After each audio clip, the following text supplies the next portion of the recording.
Okay, so Mercator, and I heard this table discussing why would you identify this as a Mercator projection? Because Greenland. Yeah, so we take a look at Greenland, which is really a small island, and it's larger than South America. It's larger than the whole continent of Africa, and we know that in reality, that's not the case. So that's one of those visual cues that we might look for, okay? So we're going to distort things in a projection. Africa doesn't look large enough. What's the map projection that we talked about where Africa does look quite large? Hold on, someone said it back there. Eaters. Peter's Okay. is the skinny one. Peter's is the one with Africa looks big. It's that one right there. It's that one. Yeah, so we have a great example of it on the back wall on the right. The multicolored continents, and we can notice right away that Africa looks very large, like it should, particularly when you go back to that other place, Greenland, as a visual cue. But what is wrong with the look of Africa? It's really long. It's distorted, but it looks too tall and too skinny. So the area of it looks large, like it should be, but it does look kind of funny. So that's number 2. And what's the third one that we want to be able to identify? That one looks sort of the most right. And which map around here is representative of that one? Point. Wait, Robin, what explains Robinson? Robinson's right. Riley's got it. Grant, Robinson's right. One of the visual cues is that to our eyes, Robinson's right. It is correct. it does look sort of the most right when we compare things in size and shape and area to a globe. But the other visual cue is it's got the oval edges where the Peters and the Mercator are rectangles. All right? I can almost guarantee there's always a map projection question, so that's 1 free point on your test. Okay? So we've talked about, we'll get into these two when we talk about population. Let's do one thing on map scale real quick, and then we'll be done. So Mercator is the one with big, Greenland is too large. yeah. Yep. So Mercator's Greenland is the one with Greenland too big, and then Robinson's right and round, and then Peter's is skinny. Or it's not like Great, skinny, right. but I mean. Maybe you can type this up and post it on Edmodo for us. All right. Let's real quick review map scale. Let's just try it with a quick question. Point to, which way should we go? Point to the largest scale map in the room. Say that again? Point to the largest scale map in the room. Now think about map scale here. All right, are we pointing to the satellite photo or an aerial photo of Columbia? Yeah. Why is this the largest scale map? Because it's the smallest area. It's closest. Yeah. So when we look at larger versus smaller map scale, let's take a second. I'm going to erase some of this so I bring it to the right. Let's remember, how can we think about this? Larger scale maps Equals closer. equals larger bits of detail. So we can see individual buildings in that. We can see individual roadways. To the river. And you can see the river. So in contrast, a smaller scale map would have smaller amounts of detail. And we can also think about that in a mathematical way for some of you. And you might see a question that's phrased this way. What if we have this? We can write out map scale. 1 unit on the map equals 10,000 units in reality.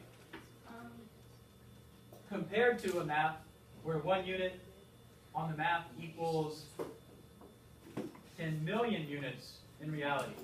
This is fractional scale. Which is a larger number? The 10, 1 to 10,000. They're both small numbers, but that's the smaller number. That's the larger number, right? So the smaller scale would be the same thing, 10 million. Smaller scale, larger scale. So, and just as one quick, let's put that in context. This map of the country of China, its scale is written out is 1 to 8 million. Oh no. Okay, so that's That's a small scale. it's a smaller scale, but the world map, the Robinson projection on the back wall, is 1 to 24 million. So that's even smaller scale, right? So we can think about that two different ways. So that's our very quick review of Unit 1. What we're going to do now, I know it's Friday, but we've still got to push. It's the 1st of May, but we still have to push. All right? So what we're going to do, we're going to do one quick whole group activity. We're going to use Nearpod as a quick review lesson to analyze some demographic transition model and some population pyramid stuff. Okay? So pull out your laptops, go to Nearpod, and I will write the session in up on the board.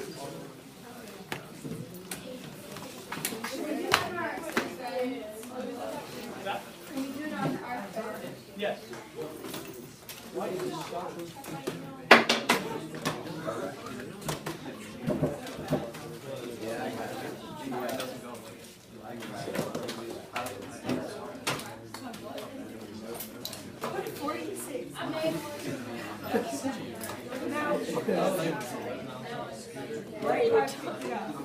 Right here.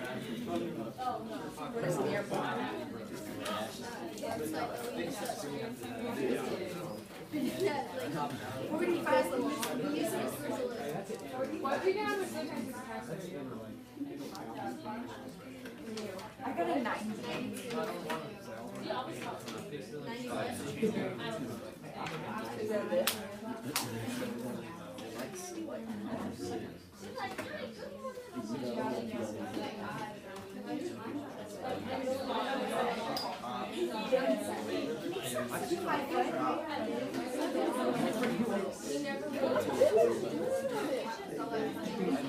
Alright, so go ahead. When you get the pen in, go ahead and put your name, put your full name in. That'll be fine today. Your cool name? No, just your name. No nicknames today.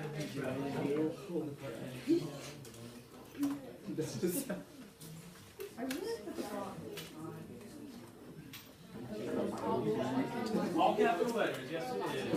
Put our last name too, right? Yeah, you can use your last name. That'll work great. My thing won't let me let it. You want a cell phone? Yes. Could just be a little slow on the cell. KFC. But what we're doing, we're working in sort of groups as What's we do the session this number? together, so you can work with O'Neill. Can I put that as the other number? Oh.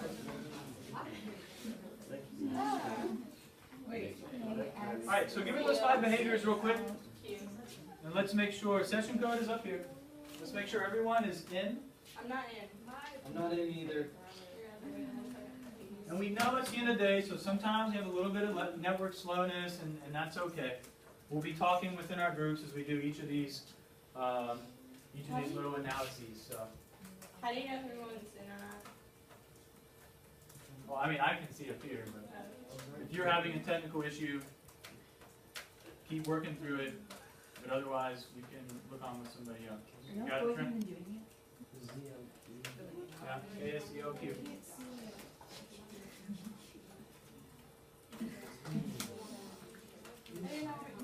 All right, so give me those 5 behaviors real quick. Hands free and still. Conversation stops. Eyes up here. Hands free and still. So we've got a couple of quick activities just like this. I'm just going to ask you to quickly type in a couple of ideas. And so we're going to be, you've got the image of the demographic transition model graph.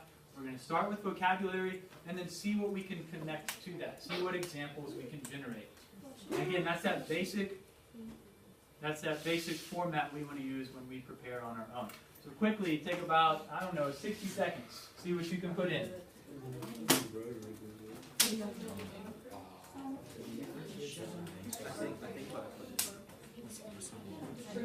Start with what's being graphed. What is being graphed? Wow. Close that. There you go.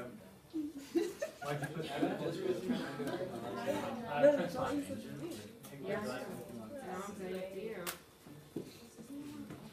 on cell phones, Alan? I've finished that.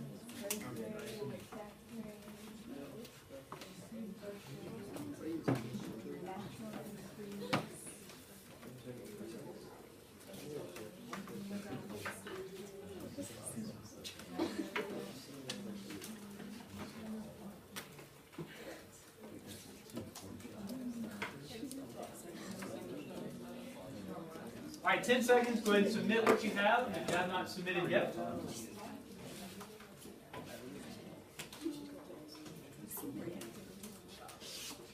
All right, listen, all the vocabulary that you can apply. Let's start with one here. 5 behaviors. And free and still.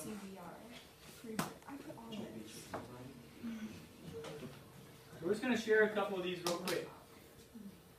We've got the 3 basic terms, okay? What is being graphed in this model? What are the demographic statistics that we want to be aware of? So we've got the crude birth rate and crude death rate plus natural increase. The interactions between birth and death rate always produce population growth or decline, so that's what we get there.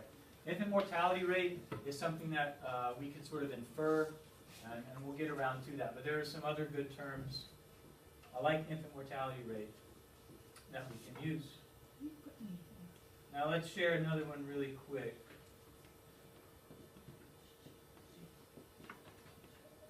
Okay, so this one adds just a little bit. We still have our 3 basic terms, but what's added here?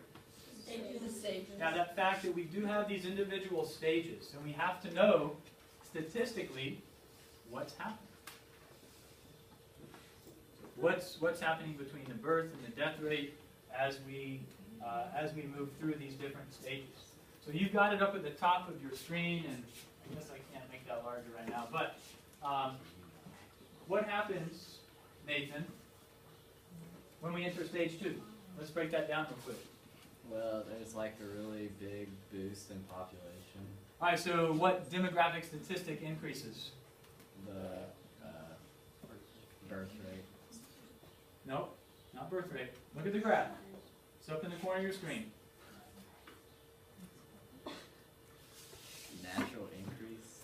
So when we say population is boosted, we're looking at the natural increase rate. What's happening to the birth rate? Callie Royson. In the stage 2, it gets larger. Birth rate, actually, if we look at that graph, the red is staying the same.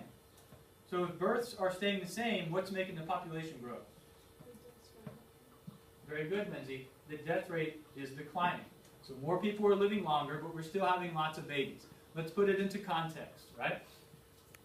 Let's say, what's another term here? What's the word for how many children on average a woman's expected to have? Fertility. All right, fertility rate. So back in the day before the Industrial Revolution, let's say fertility rates were like 8 or 9. On average, each woman is expected to have 8 or 9 children. Let's say you have 9. Are all those children back in the day going to live to adulthood? No. No. So having that many is almost like a little insurance policy. But as death rates decline and more of those people live to adulthood, what's going to happen to your population? That's right. It's going to go up. Okay. So let's move on. We've got some of that basic idea. Actually, there was one more I wanted to look at. Why does stage 2 happen? Let me see if I can find that. I thought I saw somebody put it down.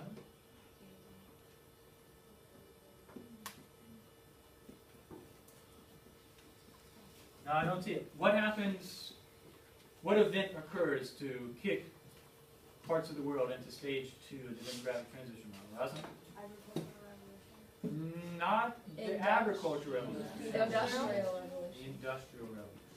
Okay? All right, let's move on real quick for the sake of time. Now we're going to get into some examples. So we've kind of very quickly reviewed that model. Let's think of 2 countries that would be good examples for stage 2, 3, and 4. So type those in real quick. You still got the model up. You can look at it. We're thinking currently in time. Talk within your groups. Use that brain power.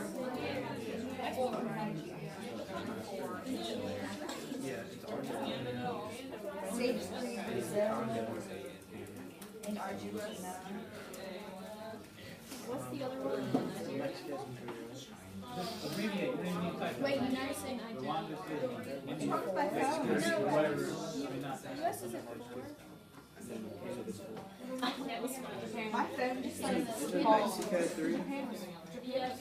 Well, if you're on the Yes network or the BYD network, sometimes it's not going to be as smooth as the network or laptops. I just saw that. And it's also possible if you're using the mobile version, it's not playing as well. Nigeria, I mean, probably now, Brazil, and. Alright, 30 more seconds. Wait, I want to do it. 30 more Can seconds. you have 1 more minute so I can redo it? Can you say first? Now just type as quick as you can, Graham. I can't type because I can't. US is stage 2. Is the United Kingdom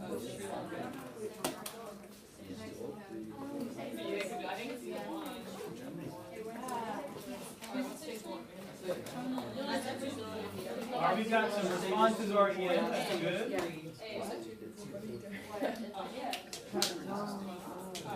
Is China in stage 4? But